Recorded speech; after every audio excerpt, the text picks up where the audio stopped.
Sí, chiquillo, como todas las clases, ¿ya? Eso es costumbre. Yo siempre voy diciendo qué cosas se copian y qué cosas no, ¿ya? Bien, pregunta número uno. ¿Quiénes son los mapuches? Yo creo que muchos aquí tenemos una noción básica de qué es un mapuche o quiénes son, ¿ya?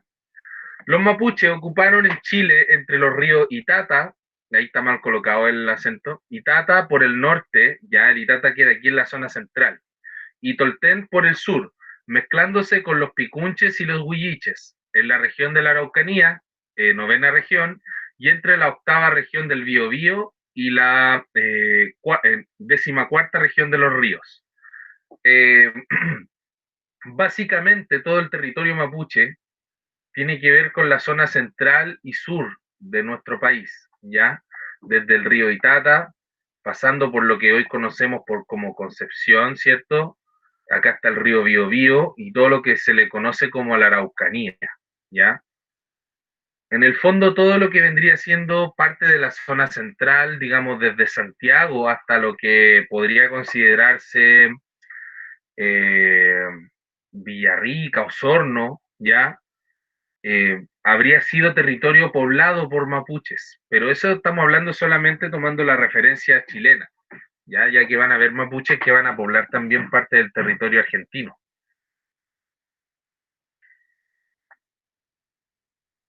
Entonces, tomando eso como en cuenta, tenemos que entender que ellos tenían un estilo de vida bastante singular y no es tan único en el fondo, porque este estilo de vida como seminómade lo podemos encontrar en muchas tribus en Medio Oriente, en culturas del norte de Europa, ¿ya? Que van a ser tribus que van a vivir en ciertos lugares dependiendo de las estaciones del año, ¿ya? No van a alcanzar esa complejización de grandes ciudades ni de grandes imperios, porque en el fondo no van a vivir este proceso de unificación, ¿ya? Después, cuando sean más grandes, chiquillos, vayan en la media y vuelvan a ver toda esta materia, se van a dar cuenta que cuando los imperios nacen, hay un proceso de unificación. Ustedes van en quinto básico, pero por ejemplo, cuando veamos el Imperio Romano, se van a dar cuenta que la unificación tiene que ver con, hay un proceso en el cual una nación crece tanto que empieza a absorber a las demás. Los mapuches no vivieron esto y se debió un poco a la forma en que se organizaban políticamente, ¿ya? Digo políticamente porque tiene que ver con el hecho de administrar, no por el hecho de que hayan tenido un senado, ni leyes, ni nada, ¿ya? Todo era a través de las costumbres, de la palabra, de la tradición. Y pasaba lo siguiente, el tótem y el animismo eran la base de la creencia mapuche, pero eran la base de todo, en el sentido no solo de lo religioso, sino también de lo político, porque un tótem y un ánima, un espíritu, representaban mi antepasado, ¿ya? Yo tenía un antepasado que era metafísico. ¿Qué quiere decir metafísico? Que era un espíritu, que podía ser un animal, que podía ser una entidad mitológica para las familias más importantes, etcétera. Y por otro lado, un tótem que representaba un antepasado importante. Entonces, yo me identificaba a través de este espíritu y de este tótem como parte de una familia, parte de un clan, ¿ya? Y esos clanes lideran aproximadamente entre 200 personas, a veces eran un poquito más disminuidos, ¿cierto? A veces un poquito más, y eran liderados por un lonco. El lonco era el más viejo de la tribu, ¿ya? Y este personaje, al ser el más viejo, era el que tenía más experiencia y era el más sabio, por ende era el más adecuado para tomar las decisiones de la comunidad. El lonco administraba todo lo que era esta tribu o esta clan durante tiempos de paz. Esto se copia, muchachos, este esquema lo van copiando, se me había olvidado decir, importante. Y el lonco, por ejemplo, también podía designar un toki. Un toki era un líder militar que existía exclusivamente en tiempos de guerra o en tiempos de conflicto. Esa guerra podía ser entre clanes, muchas veces los mapuches luchaban entre ellos, ya, por dominio de territorio, por dominio de recursos, eh, por anteponerse o dominar a otro clan, ¿cierto? Y en el fondo todo esto en el fondo eran grupos familiares, ¿ya? descendían de este gran lonco y de ahí estamos hablando hijos, nietos, sobrinos y así, todo eso formaba un clan, era una familia gigante, por así decirlo. Y esos clanes también iban atrayendo gente de otros lugares, ¿cierto? A veces clanes que se juntaban o de un clan salía otro clan nuevo, ¿ya? También pasaba. Y este clan, como dice al final, ¿cierto? Se tiene que ver con cómo qué los unía este antepasado en común, que podía ser un antepasado consanguíneo o totémico. Recordemos que los mapuches tienen como un espíritu protector, y ese espíritu protector, bajo su creencia, se presentaba ante ti en los sueños. Entonces, muchas veces también podía ser que tú tuvieras este espíritu en común con otra comunidad en general y así terminaba siendo parte de ella, ¿ya?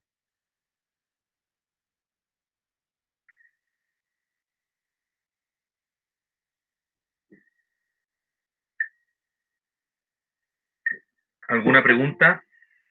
Ahí llegó más gente, parece. Profesor, Dígame. los nombres que se ponían los mapuches tenían que ver con los antepasados totémicos. ¿Cómo, Simón, discúlpame, que no te escuché la primera parte bien? Que si los nombres que tenían los mapuches tenían que ver con los antepasados, básicamente. O, en este caso, totémicos. Sí, mira, ahí no sabría Hola, afirmarlo. profesor. Hola, hola, ¿cómo estás? No sabría afirmarlo en el sentido de que puede que sí y puede que no. Ya recordemos que hay mapuches que, por ejemplo, tienen nombre basándose en apellido. Muchas veces los apellidos tienen que ver con referencia a lugares, ¿ya? O a personas. Yo creo que cuando hace referencia a personas o a algunas características de personas, puede ser que ahí sí tenga que ver con algún antepasado. Pero es buena pregunta, Simón, lo voy a averiguar, lo voy a anotar, de hecho, de qué se basan los nombres de los mapuches, porque no sé si ya lo hablé en este curso o no, pero por ejemplo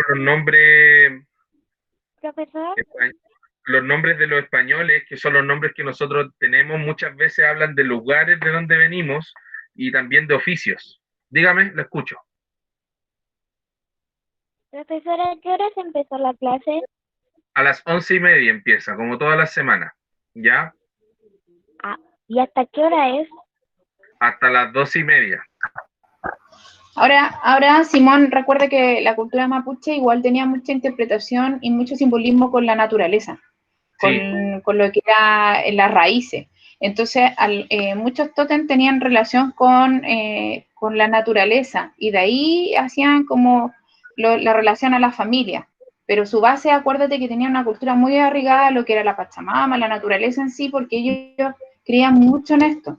Entonces, a lo mejor lo que tú puedes hacer referencia, y como dice el profe, igual hay que investigar, puede ser que de la rama de estos dioses que ellos creían y que tenían mucha relación con la naturaleza, por ahí puede venir como la rama de la familia.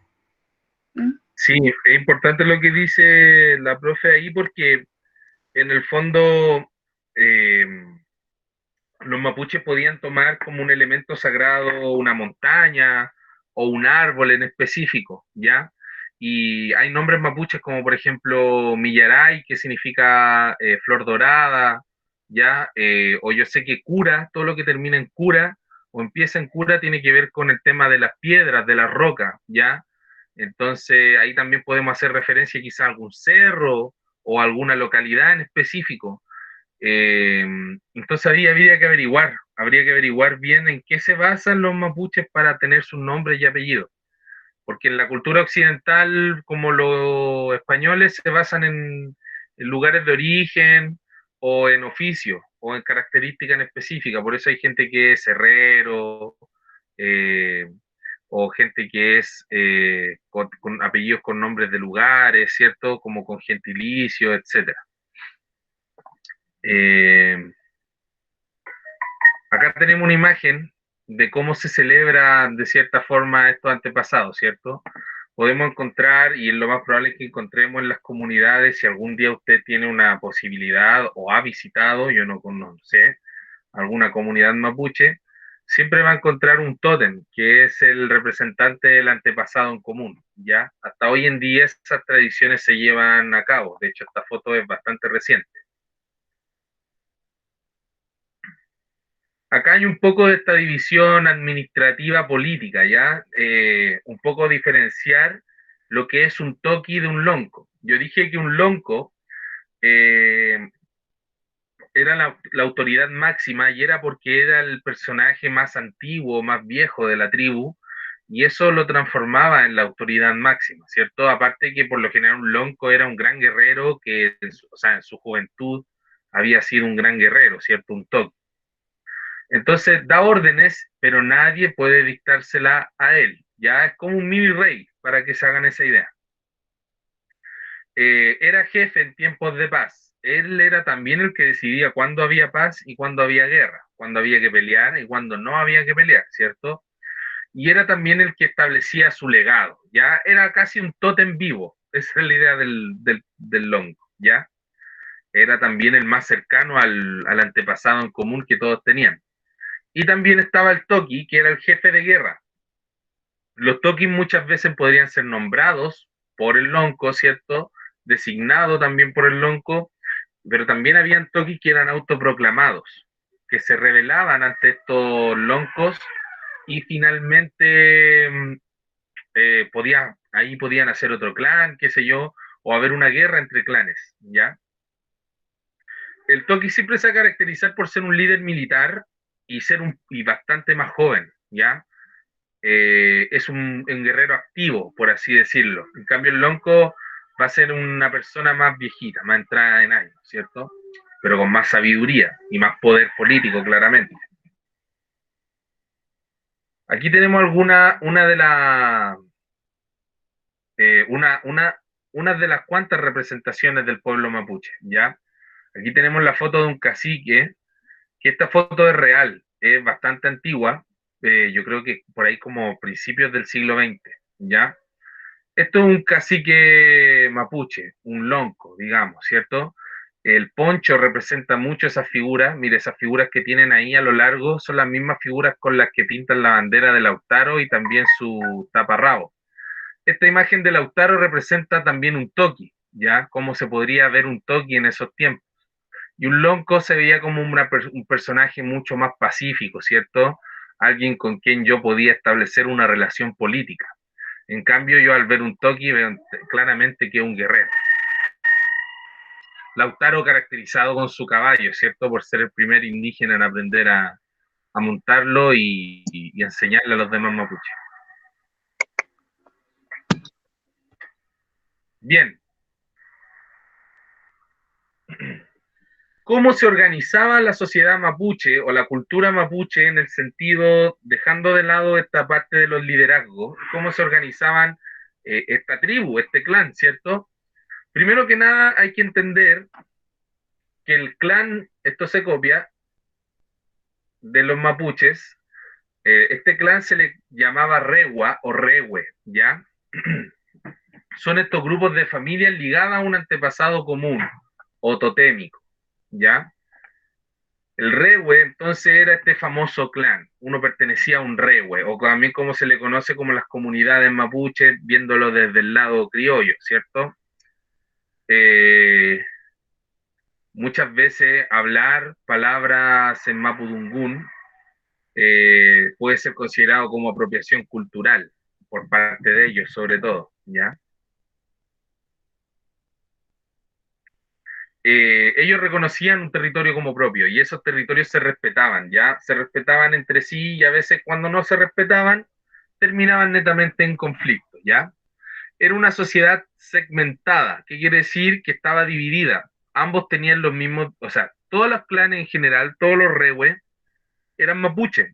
Todos hablaban el mismo idioma, creían en los mismos dioses, se comportaban de la misma manera, trabajaban, celebraban las mismas fiestas, ¿cierto? Pero estaban segmentados. Lo que ocurría en un clan no tenía nada que ver con el otro. Y donde habitaba un clan, no podía habitar el otro. Somos amigos, pero juntos pero no revueltos. ¿Se va entendiendo? Esa es como la idea de la cultura mapuche.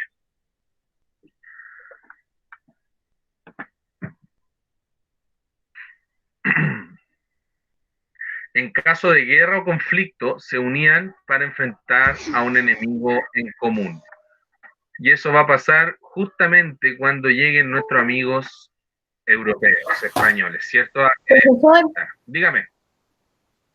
como el dicho que hay, el enemigo de mi amigo es mi amigo. El enemigo. De mi amigo es mi amigo. Ah, sí, po. Sí, po. Eso va a pasar aquí, pues en el fondo hay un mal en común, ya que van a ser estos inversores. Dígame. Profesor, tiene que mirar el chat, le están avisando a los niños que no pueden entrar. Ah, muchas gracias. Que la clase empieza a las 11:30, po, como dije en un comienzo. ¿Ya? Gracias igual por avisar, muchas gracias. No te quería avisar porque quería que terminara, pero... Bien. En caso de un enemigo en común, como era en este caso los invasores españoles, ¿ya? Se mete un ruido, ¿cierto? Soy yo. ¿Se escucha? Sí, a veces se acopla, pero yo creo que debe ser donde abren los micrófonos para hablar. Ya. Cuando hay un enemigo en común, que son en este caso los invasores españoles, como los ven ellos, se van a juntar, se va a acabar un poco esta diferencia y ahí nace estos toki que surgen a pelear contra los enemigos en común, ¿ya?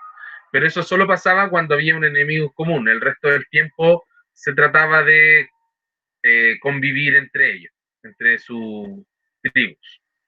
Bien, esta gente de la tierra, o gente de esta tierra, como vendrían siendo los mapuches, tenían también su creencia respecto a la creación del mundo, ¿ya? Y aquí entra toda esta especie de simbolismo y el valor que le daban ellos a cosas tan simples para nosotros, porque nosotros hoy en día tenemos una mentalidad occidental, ¿ya? Donde muchas veces le damos valor a cosas que en realidad no tienen tanto valor. Sin embargo, aquí los mapuches valoran, como decía en un comienzo, una parte de la tierra, una montaña o un árbol, que para ellos puede simbolizar parte de su propia historia, ¿ya? El pueblo mapuche explica el origen del mundo a partir de la creencia de un cataclismo generado por la furia de dos grandes serpientes. Estas grandes serpientes, muchachos, representan elementos muy importantes de la tierra, porque está Kaikai y Tren Tren. Kaikai representaba el cielo y el agua, ¿ya? Kaikai empezó a subir el agua de los mares y Tren Tren, que era era la fuerza de la tierra, comenzó a levantar los cerros para que los mapuches se protegieran. Mientras Kaikai subía las aguas, Tren Tren las levantaba a los cerros. De ese modo, muchos mapuches se ahogaron, y a medida que ocurría esto, Tren Tren los convertía en peces o en piedras, para que vivieran de otra forma. Después de esto, cesó la lucha. Kaikai abandonó el combate y se hundió en el mar, de manera que surgieron los diferentes elementos de la tierra, que fueron vistos como los linajes de las piedras y de los peces y de las aves, entre otros. O sea que de esta lucha, de estas dos fuerzas entre el mar y la tierra, que si nos ponemos a pensar, tiene un poco que ver con el tema de la formación de los planetas, ¿ya? Pero no me quiero poner místico y aquí decir que los mapuches manejaban información privilegiada. No, sino que pienso que en el fondo ellos entendían tan bien los procesos de la naturaleza que se aventuraban a llevarlos más allá. Probablemente ellos admiraban mucho lo que podía. Recordemos que ellos habitaban en Chile, y Chile es un país de volcanes, de terremotos, de tsunamis, ¿ya? Entonces, más de alguna vez yo creo que los mapuches vieron uno de estos fenómenos y desde ahí idearon esta formación de la Tierra, ¿cierto? Esta idea de que hay grandes fuerzas naturales representadas en estas serpientes gigantes que formaron esta tierra donde ellos viven, ¿ya? Es por eso el respeto a esto también, o sea, ellos entienden que la naturaleza, al ser representada con dos serpientes gigantes, chiquillos, ellos entienden claramente que la naturaleza es la verdadera dueña de esta tierra y que ellos son parte de esto y no que ellos dominan la tierra, que es la mentalidad que tenía el hombre europeo, ¿cierto? El hombre europeo quería explotar todo para sacar el oro y la plata y sacar la mayor cantidad de cosecha posible y va a vender, vender. Ellos tienen otra visión. El mapuche respeta mucho lo que es la tierra, respeta mucho lo que es la naturaleza, lo que la naturaleza hizo en sí. Y si nos ponemos a pensar, muchachos, en las fuerzas físicas de la naturaleza, yo que estudié también geografía y que lo vimos incluso al principio cuando vimos las regiones naturales, eh, la formación de Chile tiene que ver con un gran cataclismo, que tiene que ver con una serie de erupciones y de un quiebre en las placas sudamericanas y de Nazca, que eso genera una fractura que hace nacer la cordillera de los Andes, y estamos hablando de aproximadamente millones de años atrás. Entonces, nosotros como humanidad, que en el fondo hemos vivido aproximadamente 10.000 años en lo que comprende de la aparición del Homo sapiens hasta ahora, en comparación a los casi 50 y tantos millones de años que tiene la Tierra, no somos nada, ¿ya? Y las culturas prehispánicas y sobre todo los mapuches tenían esta idea de que ellos comprendían de que la naturaleza y las fuerzas de la naturaleza eran mucho más grandes que la fuerza humana o que la vida humana en sí.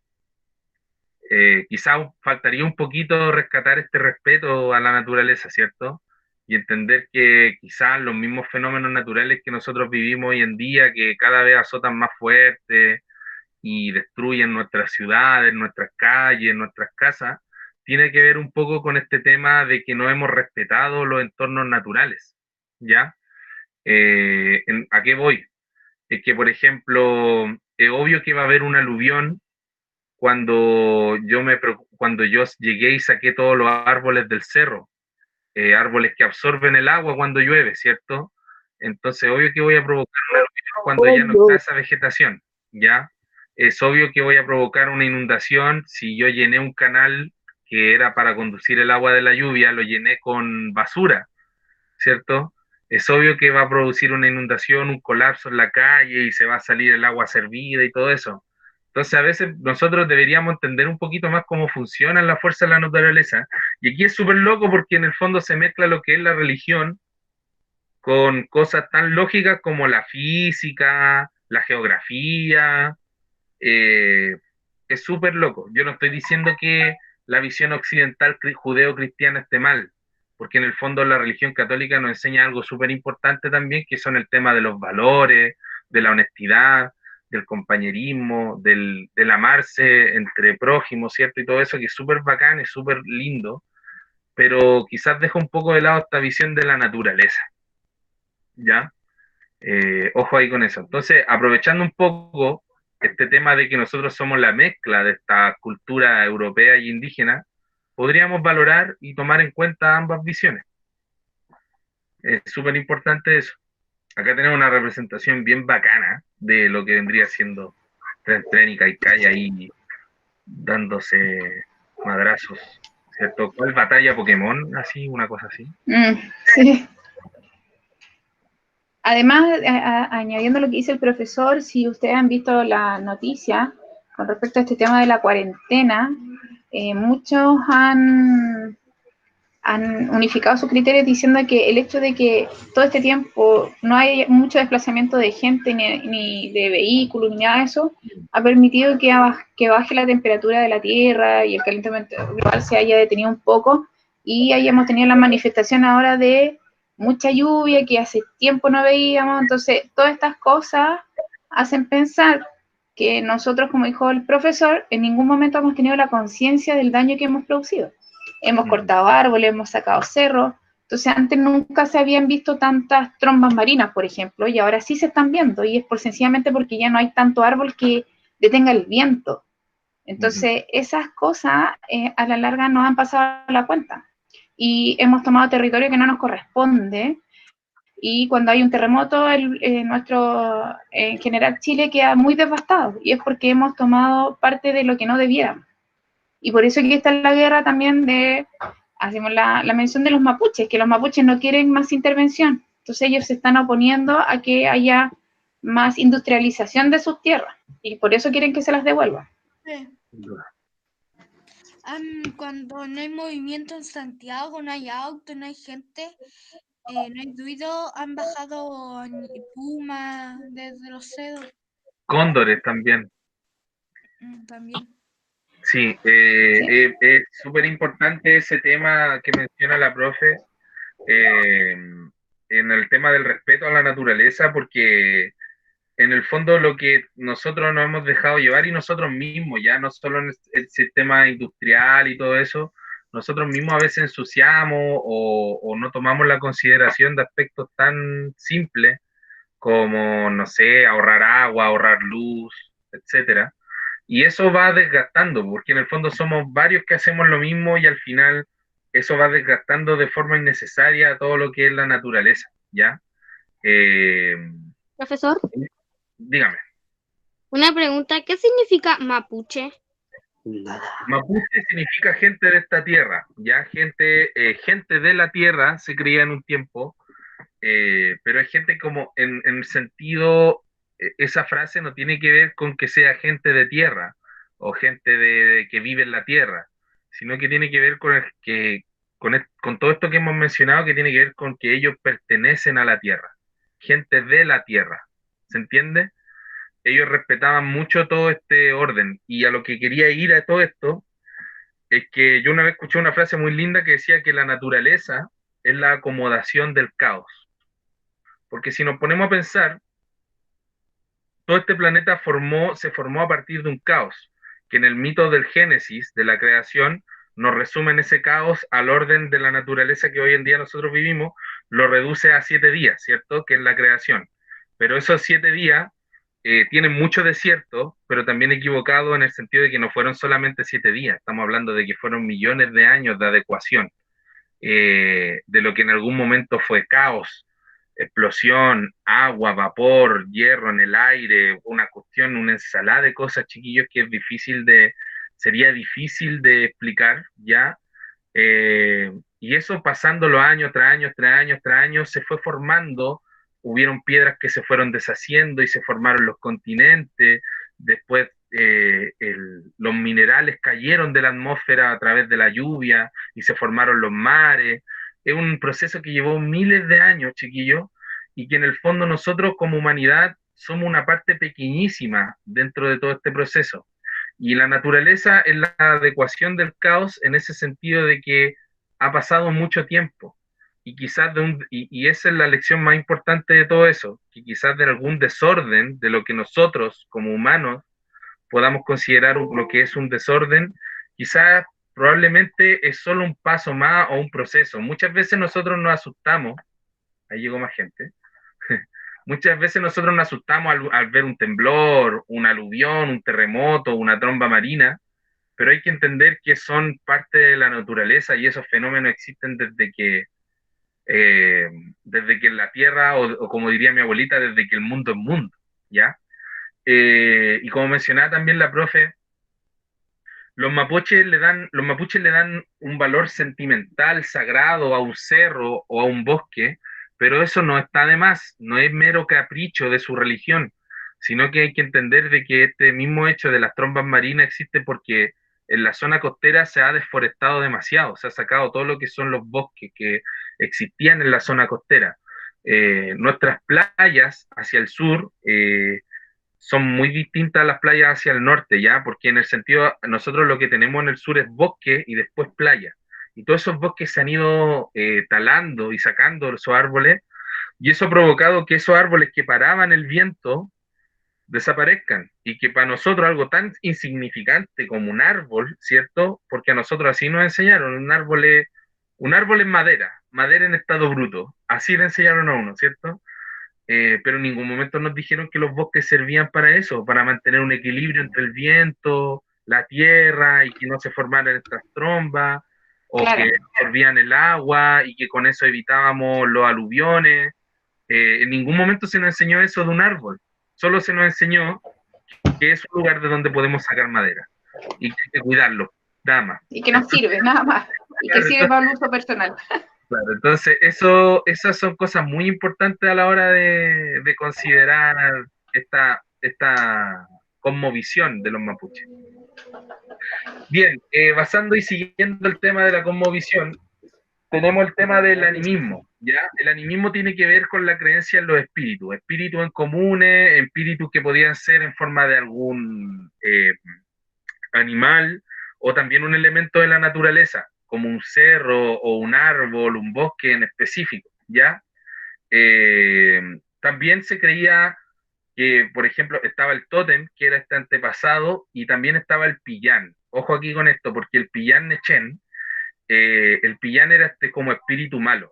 Y aquí hay un tema muy parecido con la cultura occidental, que en el fondo, cuando tú estabas en vida, si tú en vida te dejabas llevar por emociones negativas, ya sea la depresión, la envidia, el odio, el miedo, tú al momento de morir te ibas a convertir en un pillán, que es una especie de demonio, que es una especie de espíritu que vive o que roba la energía vital de las otras personas.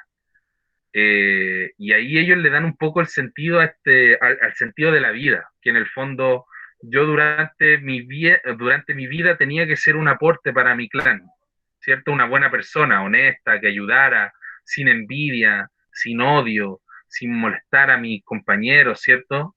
Y me transformaba en un espíritu bueno, en un antepasado, ¿cierto? Dejaba una huella. Y eso tiene mucho que ver, chiquillos. O sea, los mapuches nunca van a venerar a un antepasado malo.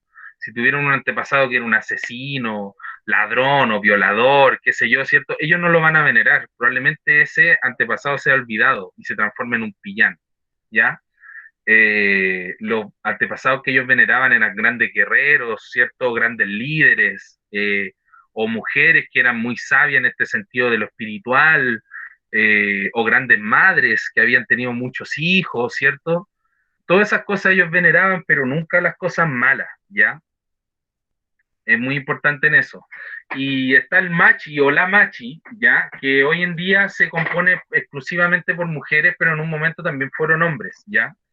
La machi era la intermediaria entre el peuma, ¿ya? Que era este mundo espiritual, y también llevaba a cabo como el guillatún, el machitún y el huetripantu, que son eh, ceremonias y fiestas mapuches, ¿ya? Eh, he tenido la oportunidad de estar en un huetripantu, que es la celebración del año nuevo. En el fondo, es la muerte del año y el nacimiento de un año nuevo, ¿cierto? Que tiene que ver, se celebró hace muy poco, ya en junio, 21 al 23 de junio, ¿ya? Y tiene que ver con este tema de que es el punto más álgido y el comienzo del invierno, es la época más oscura del año.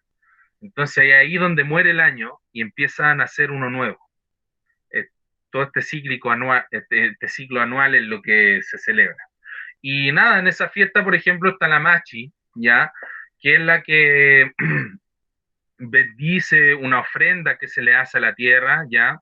Se le pone un poquito de comidita, un poquito de licor, un poquito de carnecita, y se hace una ceremonia donde se bendicen los alimentos, ¿cierto? Como una ofrenda hacia la tierra, y después se celebra como corresponde, ¿ya? Digámoslo así, se celebra como corresponde.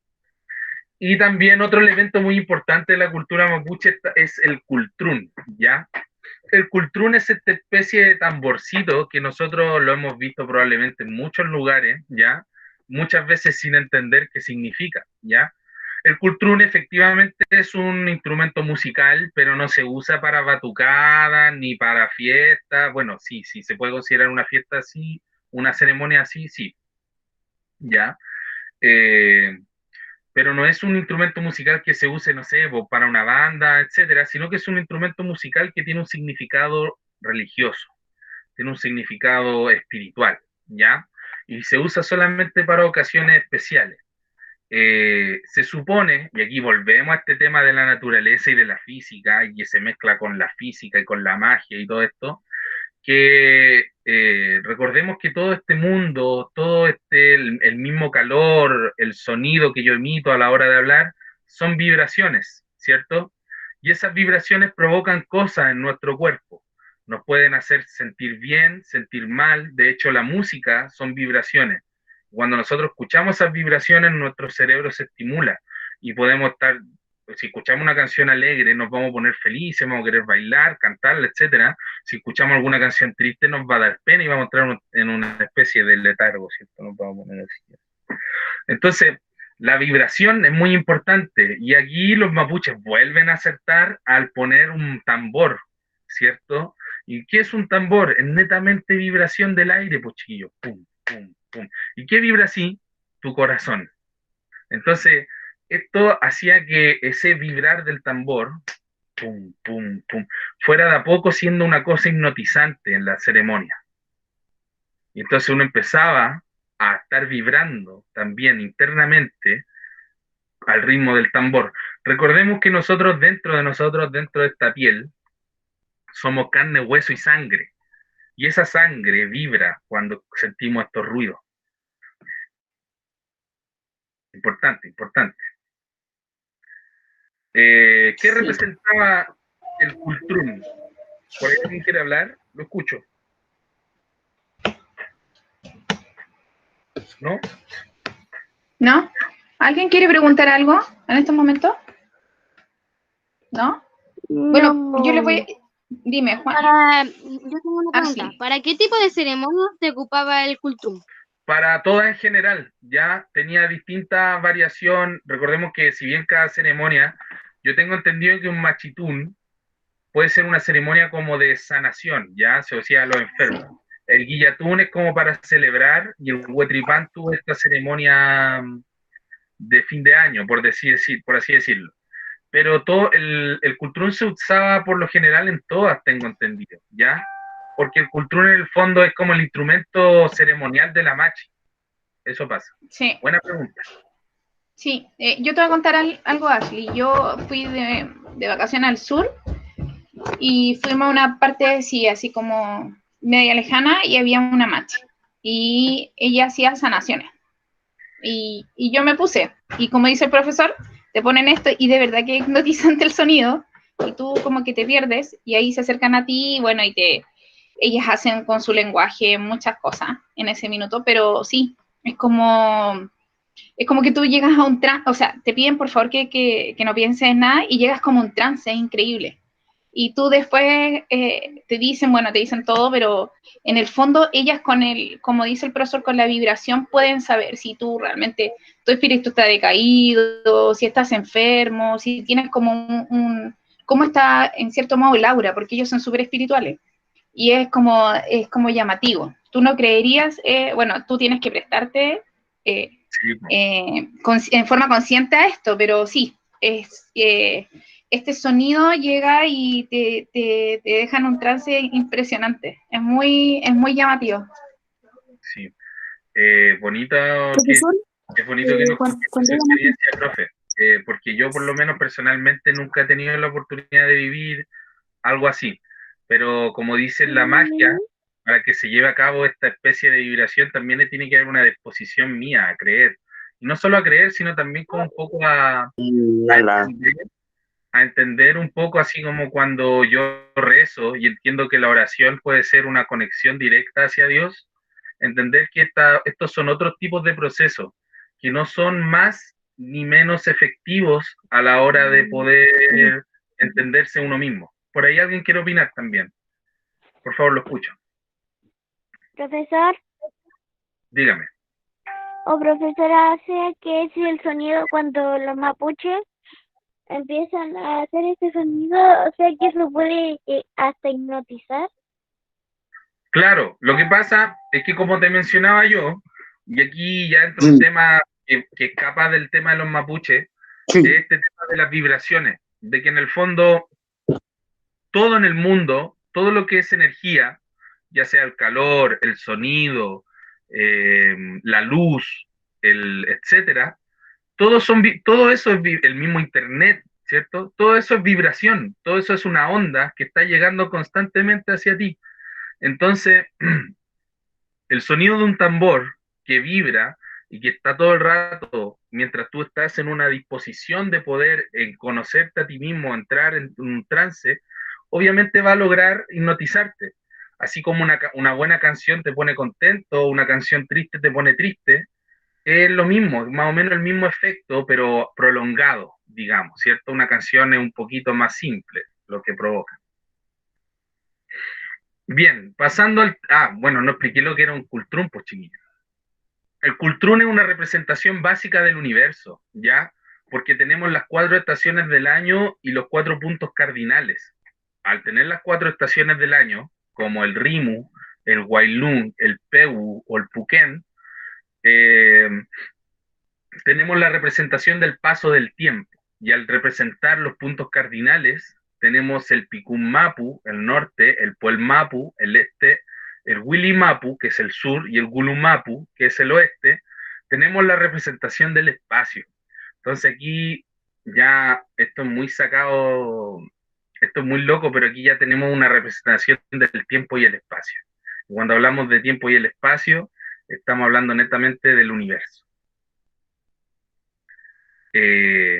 Y esto no es porque los chiquillos no es porque los mapuches hayan visto a Carl Sagan ni a Stephen Hawking, sino que netamente esto nace por generaciones de personas que observan y admiran la naturaleza. Así de simple.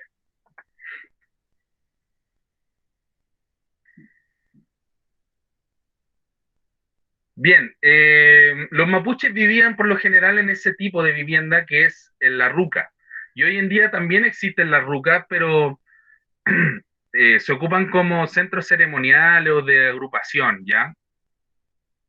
El picunche, el araucano y los huilliches formaban parte de todo esto que era la cultura mapuche. El picunche era parte de la zona central, ¿cierto? Que fueron los que habitaban aquí en Santiago, los araucanos que vendrían siendo de la zona sur y más al sur aún, ¿cierto? Casi austral, sin pasar a lo que vendría siendo la zona austral, están los huilliches. La otra representación vemos una machi, esto es un fotomontaje, esto no es que todos los días sea así, pero podemos ver una machi posando con su cultrún y al lado de su tótem, ¿cierto? Una imagen muy simbólica, muy potente en cuanto a simbolismo. Bien, aquí podemos ver una representación de la región del Biobío, la más poblada por los mapuches. ¿Ya? No nos vamos a detener ahí en ese tema. Del total nacional, el 4,6% reconoce pertenecer a una etnia, o sea, 692.000 chilenos aproximadamente son indígenas en Chile, reconocidos, ¿cierto? Pero ojo que esto, uno puede mirar esta cifra y decir, oye, son súper pocos. Son súper pocos los reconocidos, chiquillos. Pero lo que va a pasar es que durante todo este proceso de la colonia y los primeros años de Chile, va a haber mucha discriminación con los pueblos indígenas. Recordemos que en indígena era el que trabajaba la hacienda, era este casi esclavo, ¿cierto?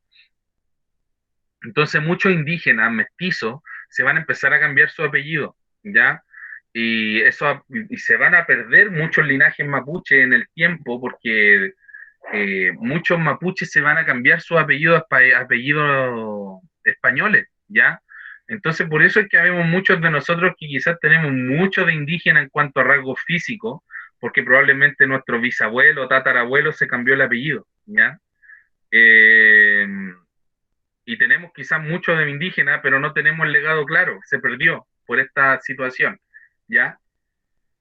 El censo del 2002 arrojó los siguientes resultados respecto a la etnia originaria.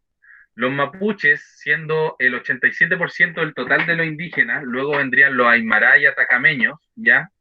Los rapanui y los alacalufe, que vendrían siendo los menos, ¿cierto? De hecho, creo que los alacalufe, este dato es del 2002, creo que los alacalufe ya ni siquiera existen. Ya la última mujer alacalufe murió, por ahí por el 2010. Bueno, y eso pues muchachos.